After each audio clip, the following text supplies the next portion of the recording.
Ed eccoci nuovamente, cari amici e cari amiche, ci troviamo nell'area di Quartu, dove vi ho lasciato ieri in compagnia della nostra carissima Volpe, e adesso andremo a visitare una zona molto suggestiva che viene denominata Nuraghe Diana.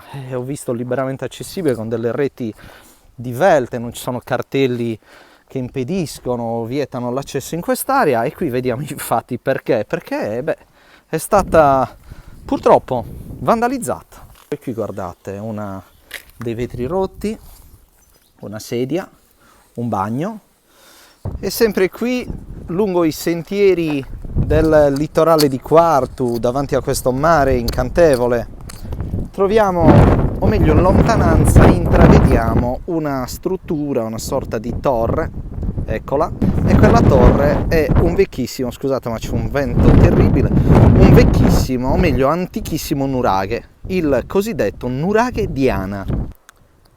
Eccoli i resti delle vecchie case costruite con il cemento, ma in molti casi con il cosiddetto ladiri, il mattone sardo ottenuto con un impasto di fango, di paglia ed in alcuni casi anche di conchiglie. Adesso stiamo invece entrando nella vecchia sala che fungeva da quartier generale dei militari che erano di stanza in questo sito. Il mare è bellissimo, sono veramente delle immagini da cartolina, dinanzi a questo pavimento in cemento dove l'uomo, vedete, ha finemente lavorato lo stesso, realizzando delle finte mattonelle sul pavimento stesso. Eccolo qua, il mare della zona de Ismortorius, un mare cristallino, vedete, trasparente, ed in acqua si notano invece i resti di vecchie strutture militari, come in questo caso questo grande blocco di granito, e poi altri posti un poco a coronamento per evitare lo sbarco di navi o di imbarcazioni nemiche che avrebbero potuto comunque arrecare danno a questa struttura, a questa vecchia batteria antinave che, vi vorrei ricordare, doveva ospitare oltre 100 militari. Quelli che invece stiamo osservando adesso sono i resti della vecchia tonnara che si affacciava su questo mare incantevole. Proseguiamo questa nostra passeggiata nel cuore della storia, in mezzo ad un verde lussureggiante.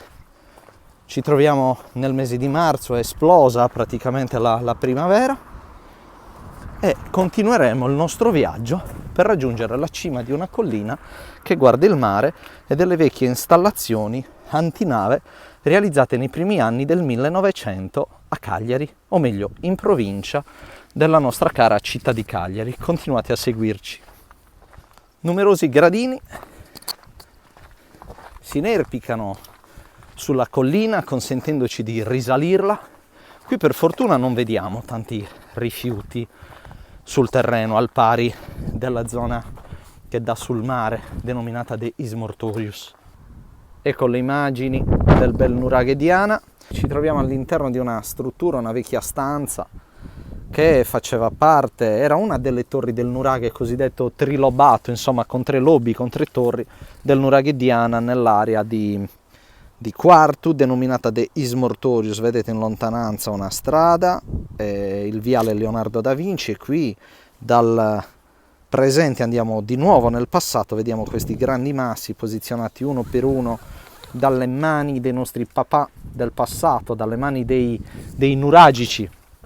Ecco, stiamo entrando all'interno del bellissimo Nuraghe Diana in compagnia della nostra Volpe, e in questo bel Nuraghe Diana, vedete, straordinario, abbiamo dei grandi massi che sono stati posizionati dalle mani, come abbiamo appena detto, di uomini vissuti circa 3500 anni fa. Mani di uomini che hanno realizzato questo sito. Per quale motivo? C'è chi dice i nuraghi venivano realizzati per poter, per poter proteggere il territorio, altri raccontano che fossero dei templi, quindi delle strutture templari, certo non dei cavalieri templari, ma templi, per meglio chiarire, antichi, E qui ci sono passati non soltanto i nuragici ma anche i cartaginesi, vedete anche i romani, perché ci sono ceramiche sparse dappertutto. Questo peraltro sembrerebbe sono i segni, come non vorrei tanto fare ipotesi fantasiose, ma guardate un poco, questa è una pietra particolare, sembra una pietra pomice, poi resti di vasi. Io non li tocco perché rispettiamo il lavoro degli archeologi e questo spetterebbe proprio agli studiosi poter indagare questo sito, ma non va bene che lo stesso, insomma, versi in questo deplorevole stato di degrado e di abbandono. Lasciamo, ecco, per un attimo l'aspetto dei tombaroli, perché non vorrei buttare sul negativo questa bella puntata di approfondimento, ma il nuraghe Diana, dovete sapere, è simile.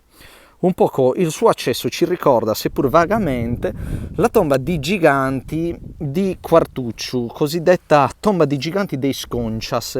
L'ingresso è di tipo dolmenico, vedete, sembra un vero e proprio dolmen, quel grande architrave che io sto indicando adesso, con queste due pietre laterali del peso di chissà quante tonnellate, soprattutto posizionato chissà come e con quali strumenti, con quali, insomma, mezzi di sollevamento. In fondo vediamo cosa? Vediamo che ci sono dei container. In alto vedete lassù la maestosità del nuraghe Diana. Il nuraghe era la costruzione per eccellenza che rappresenta oggi quasi l'emblema, il simbolo della civiltà nuragica. E lo stesso nuraghe, vedete, è stato poi riutilizzato perché sopra lo stesso nel 1900 è stata posizionata una garitta, una torre sulla quale dopo peraltro saliremo, e quella torretta veniva utilizzata per avvistare navi nemiche nella zona della batteria antinave. Il mio amico a quattro zampe, la volpe, ci continua a portare, vedete, ad esplorare questo sito. Seguiamo lei, ha fiutato qualcosa. Comunque prossimamente continueremo ad approfondire la storia e la cultura della Sardegna, osservando la bellezza di questi siti. Guardate, qua c'è un cancello, giusto un pezzo di corda. Quest'altra grande costruzione, sapete cos'era? Beh, questa costruzione era una delle costruzioni militari Carlo Faldi nella zona de Ismortorius, eppure è stata murata, forse perché occupata chissà se da abusivi. C'è nessuno? Continuate a seguirmi, ci rivedremo domani. Ciao! Ed eccoci nuovamente, cari amici e cari amiche. Ci troviamo nell'area di Quartu, dove vi ho lasciato ieri in compagnia della nostra carissima volpe. Insomma, io evito di accedere a questi siti, è anche probabile che qualcuno l'abbia aperta quella maniglia. Qui vediamo un citofono, giusto, non entriamoci, ma facciamo vedere con l'occhio della nostra telecamera cosa è avvenuto. Una cassetta di emergenza, una birra, e poi, insomma, i segni di atti di vandalismo. Questa è un'altra grande stanza, al cui interno cosa c'è? Delle pietre, probabile che fossero le pietre archeologiche, potremmo così chiamarle, ovvero relative ad uno scavo magari archeologico. E qui abbiamo invece un ambiente, vedete, con dei legni, e là in alto qua c'è della polvere, chissà cosa conterranno al loro interno. Va più un numero di telefono, magari qualcuno ci potrà rispondere. Guardate, qui abbiamo in alto una garitta militare che faceva parte del nuraghe Diana, e poi abbiamo delle galline, quindi qui c'è qualcuno.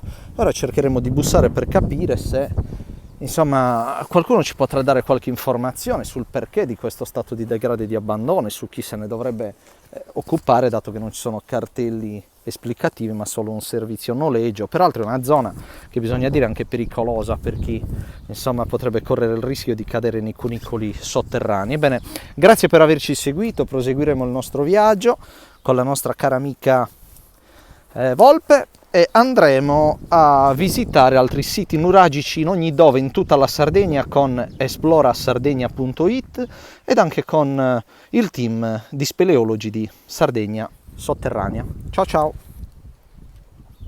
Degli spazzolini da denti, eccone 1, 2, 3, 4, un rubinetto dal quale goccia l'acqua, introducono questo approfondimento da una zona denominata il Nuraghe Diana nel sito dei Ismortorius, che è stato, vedete, purtroppo parrebbe abbandonato, con dei container così lasciati come se niente fosse, costati chissà quanti contribuenti. Vediamo qua un'altra, vedete, costruzione con tanto di vetro sfondato, qui i caschetti, gli elmetti protettivi, non entriamo, non vorremmo insomma violare quel che alcune persone hanno lasciato all'interno di quel luogo, essere accusati di essere stati noi, perché spesso insomma quando fai un servizio del genere ti attiri molte antipatie, scattano le denunce peraltro. E questo nostro amico, la nostra cara volpe, ci fa strada, vedete, in questa camminata. Lei se la dà gambe, a zampe anzi. E qui vediamo il bel nuraghe di Diana, il nuraghe cosiddetto Diana. Non c'è recinzione, ma è presente vedete, delle grandi pietre sul terreno che ci consentono, ecco qua, di risalire le stesse per raggiungere una vecchia garitta militare. Qui vediamo un ambiente circolare, questa è la tolos di un nuraghe. A pensare che tutta questa zona costruita accanto ed anzi attorno all'insediamento nuragico del Nuraghe Diana è un'area ricca di storia e di insediamenti antichi. Ecco, questa è la parte della recinzione militare che in parte continua a sopravvivere, a esistere, attorno al sito del Nuraghe Diana. Lì vediamo un cartello esplicativo, ma oramai non si legge più nulla perché è sbiadito. E questo è uno dei cancelli che dà accesso all'area archeologica situata davanti a questo mare spettacolare nella costa quartese. Eccola qua, molto interessante.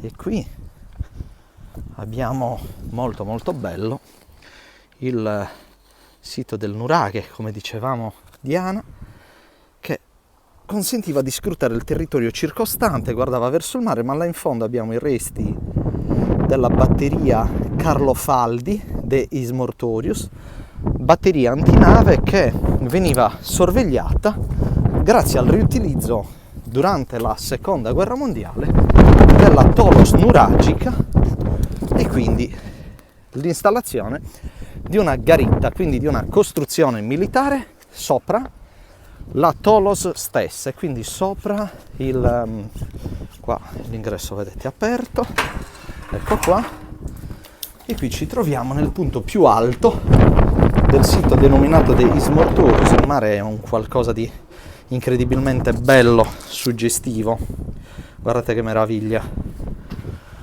Qui c'è un impianto elettrico, non è antico, non è vecchio, e questa costruzione, dicevamo, è stata utilizzata al tempo della seconda guerra mondiale per poter, vediamo cosa c'è qua sotto,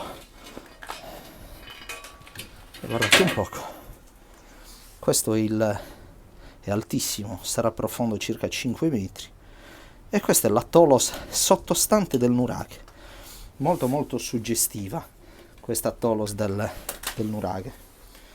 La nostra cara volpe si riposa e adesso riprenderemo il nostro tragitto in esplorazione dall'area di Ismortorius in provincia di Cagliari. Grazie per avermi seguito e arrivederci al prossimo approfondimento. Ciao!